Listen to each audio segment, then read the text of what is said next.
Assalamualaikum warahmatullahi wabarakatuh. Bismillahirrahmanirrahim. Alhamdulillahirabbil alamin. Wassalatu wassalamu ala asyrafil mursalin sayyidina wa maulana Muhammadin wa ala alihi wa sahbihi ajma'in. Amma ba'd.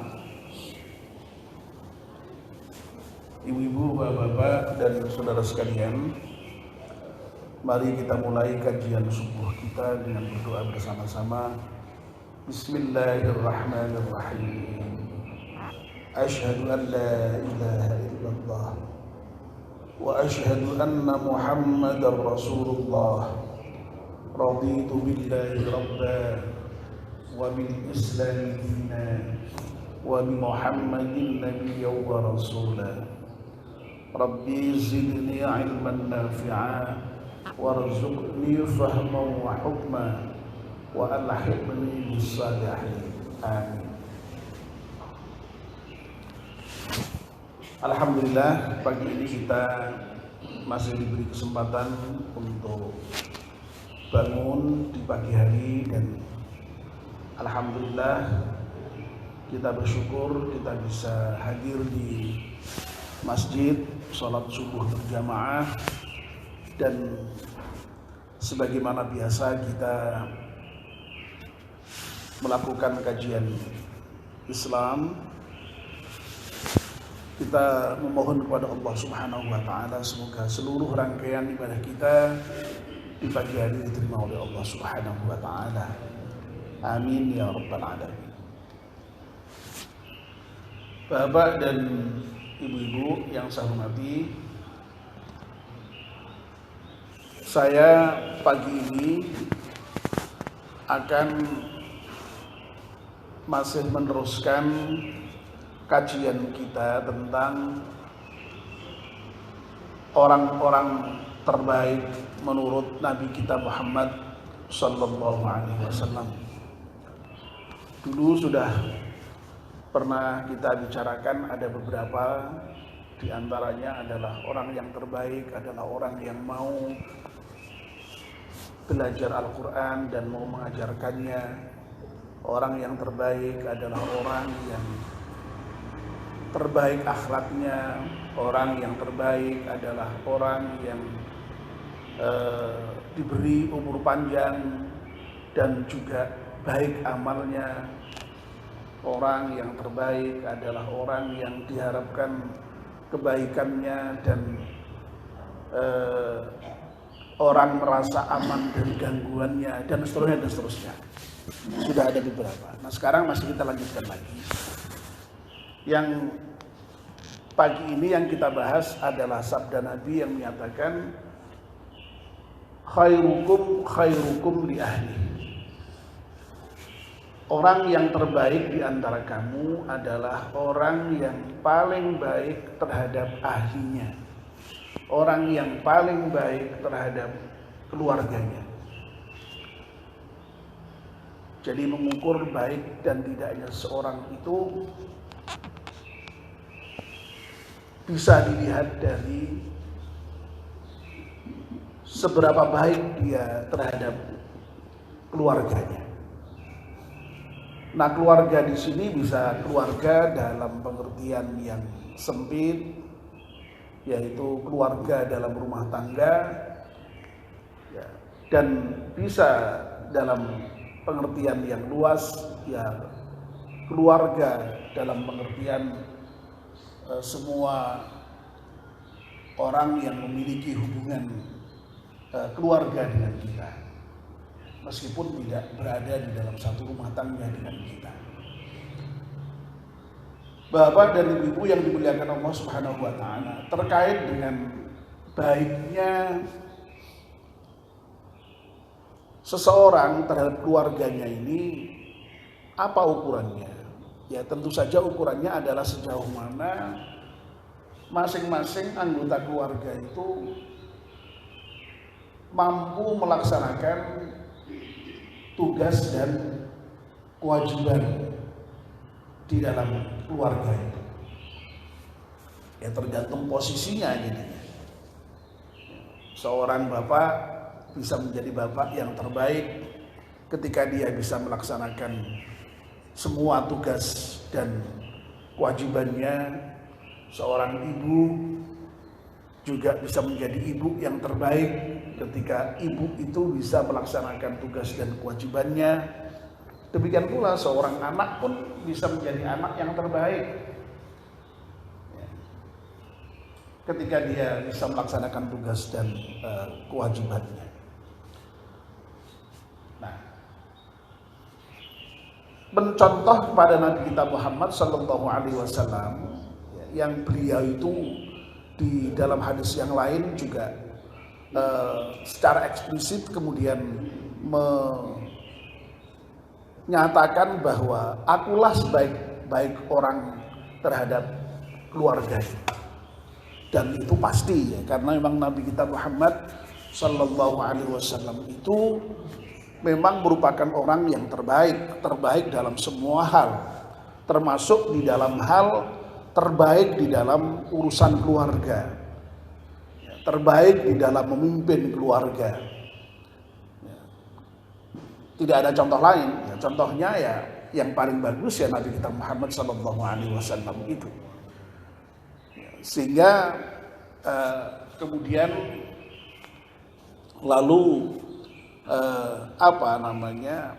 di antara testimoni yang kemudian diberikan oleh istri beliau terkait dengan posisi Nabi kita Muhammad Sallallahu Alaihi Wasallam baik sebagai suami maupun sebagai kepala keluarga itu apa? Testimoni Aisyah.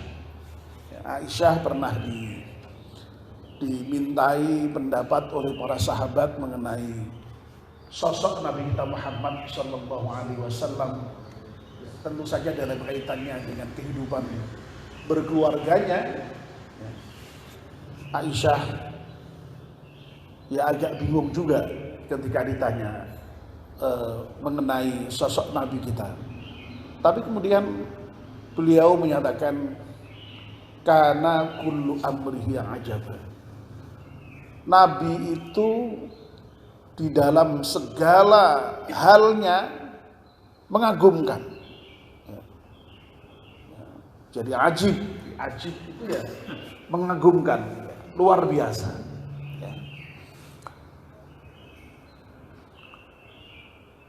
Nah tentu saja ini berkorelasi dengan komentar Aisyah yang lain terhadap sosok Nabi kita Muhammad SAW, karena Nabi itu ya akhlaknya itu sempurna, akhlaknya itu baik ya, dalam segala hal. Sehingga Aisyah ketika ditanya mengenai Nabi berkaitan dengan akhlaknya, komentarnya juga mengagumkan. Kana khuluquhul Qur'an. Nabi itu akhlaknya itu ya Al-Quran itu. Jadi Masya Allah ya. Jadi ini sekali lagi contohnya ya tidak lain dalam kaitannya dengan bagaimana baik dengan keluarga itu ya yang dicontohkan oleh Rasulullah SAW, karena memang Nabi merupakan orang yang terbaik terhadap keluarga. Nah, apa itu akhlak Al-Quran terkait dengan kebaikan di dalam keluarga itu? Ya tentu saja banyak sekali. Tapi tadi prinsipnya itu bisa melaksanakan tugas dan kewajibannya. Nah, apa saja tugas dan kewajibannya? Ya masing-masing punya tugas dan kewajiban. Ya.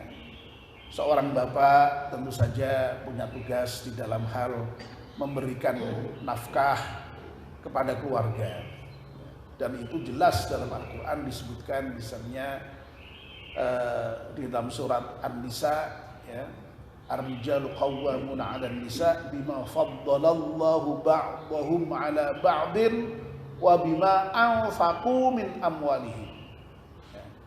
Jadi posisi laki-laki dalam keluarga itu menjadi pemimpin itu diantaranya karena memang kelebihan-kelebihan yang Allah berikan pada seorang suami, dan diantara kelebihan itu adalah bahwa yang namanya suami itu memang berkewajiban untuk memberikan nafkah kepada keluarga. Nah tentu saja lalu bagaimana dia juga harus memberikan pendidikan ya, kepada keluarganya, qu anfusakum wa ahlikum nar, jagalah dirimu dan keluargamu dari siksa neraka. Nah, ini tugas yang berat ini. Ya. Jadi seorang bapak itu tidak hanya kok setiap hari harus memberikan nafkah dengan bekerja banting tulang, ya, sampai diriwangi kaki, jadi kepala jadi kaki, ya, jempalian begitu ya. Tidak hanya itu iya, dan itu pahalanya luar biasa. Karena memang menafkahi anak istri itu termasuk jihad gitu ya. Dan apa yang kita belanjakan untuk anak istri itu tidak kalah nilainya dengan apa yang kita infakkan. Itu sudah betul ya. Tapi tidak hanya itu. Nah, kadang-kadang kita itu lalu terjebak bahwa kita hanya seakan-akan memiliki fungsi dalam rangka untuk memenuhi kebutuhan anak istri itu. Padahal ada tugas yang lain, yaitu qu anfusakum wa ahlikum nar. Jagalah dirimu dan keluargamu dari siksa neraka. Artinya apa? Artinya kita sebagai kepala keluarga ini juga harus memberikan jaminan ya, dan bertanggung jawab terhadap keselamatan anak istri kita. Ya, baik itu ya keselamatan di dunia dan lebih-lebih di akhirat, yaitu terhindar dari siksa neraka. Oleh karena itu tanggung jawab ini jangan dianggap sepele, sehingga yang namanya keluarga itu, terutama pimpinan keluarganya, punya tanggung jawab yang besar di dalam menjamin keselamatan anggota keluarganya. Ya. Itu yang paling penting ya. Lalu di antara tugas istri ya, bagaimana dia bisa menjadi ibu rumah tangga yang baik, karena memang istri itu di antara tugas yang paling pokok adalah dalam rangka untuk tugas di dalam rumah tangga itu ya. Dan dia dituntut untuk betul-betul bisa taat kepada suaminya ya. Dan taat kepada suami ini banyak ditekankan di dalam Al-Quran maupun Al-Hadis ya. Ya, sampai-sampai ada hadis Nabi yang menyatakan kalau ada seorang istri kok kemudian meninggal dunia lalu dia suaminya ridho ya, oh itu sudah silakan masuk surga lewat pintu mana yang dia kehendaki. Nah, ini luar biasa ya. Nah, jadi seorang laki-laki merupakan pemimpin ya, pemimpin di dalam keluarga itu. Ibu-ibu juga memimpin di dalam rumah tangganya itu ya. Di dalam menjaga harta, di dalam menjaga anak-anak, ini sangat penting dilakukan ya. Tentu saja memang ada prinsip-prinsip umum di dalam keluarga itu, sehingga kemudian lalu keluarga itu menjadi keluarga yang sakinah ya, mawaddah warahmah itu dalam konsep Al-Quran ya, dan itu harus dibangun, dan yang membangun itu lagi-lagi ya masing-masing pihak itu memiliki tanggung jawab di dalam membangun itu sesuai dengan posisi masing-masing ya. Lalu kemudian prinsipnya ya intinya yang lebih besar menyayangi yang lebih rendah, atau yang lebih kecil, yang lebih rendah menyayangi yang lebih besar ya. Ini prinsip-prinsip yang sifatnya umum. Nah, tentu saja di situ harus ada tolong menolong, harus ada sayang menyayangi, harus ada saling memahami dan lain sebagainya, sehingga kemudian lalu keluarga itu menjadi keluarga yang baik tadi. Nah, Bapak dan Ibu yang dimuliakan Allah Subhanahu wa taala, ini kebaikan di dalam keluarga. Nah, sekali lagi, kebaikan di dalam keluarga itu bisa menjadi ukuran baik dan buruknya seseorang. Ya, sekali lagi Nabi menyatakan keluarga yang terbaik di antara kamu atau orang yang terbaik di antara kamu adalah orang yang paling baik terhadap keluarganya. Nah, mudah-mudahan kita semua ini diberi kemampuan oleh Allah Subhanahu wa taala untuk menjadi orang yang terbaik, ya, termasuk juga terbaik di dalam membina keluarga itu. Amin ya rabbal alamin. Nanti akan kita sambung bagaimana